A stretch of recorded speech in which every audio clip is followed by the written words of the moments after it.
Sampurasun baraya sadunya nadawidi Abah bade mantun basa Sunda deui. Mantun naon bah? Mantun ulah dahar jang. Abah gaduh opat pantun ulah dahar. Yuk urang barandungan. Pantun kahiji.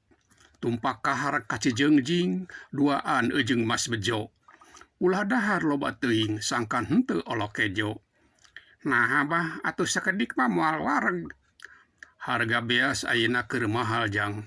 Sakali dahar cukup 3 piring.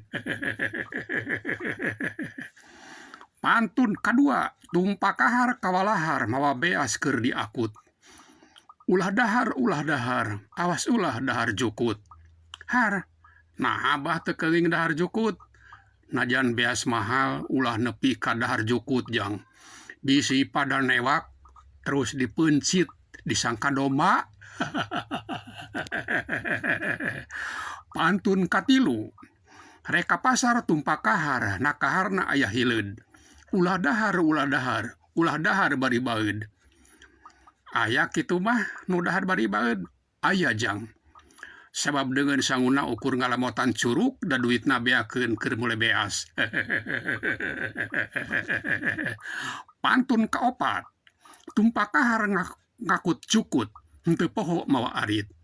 Ulah dahar bari nyumput, bisi dicarekan beurit.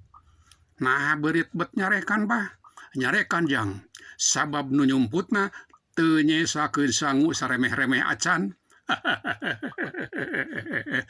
Sakitu heula pantun Sundananya, Abah jeung Ujang pamit. Hatur nuhun ka baraya sadunya nu tos like, komen, share, sareng follow. Cag.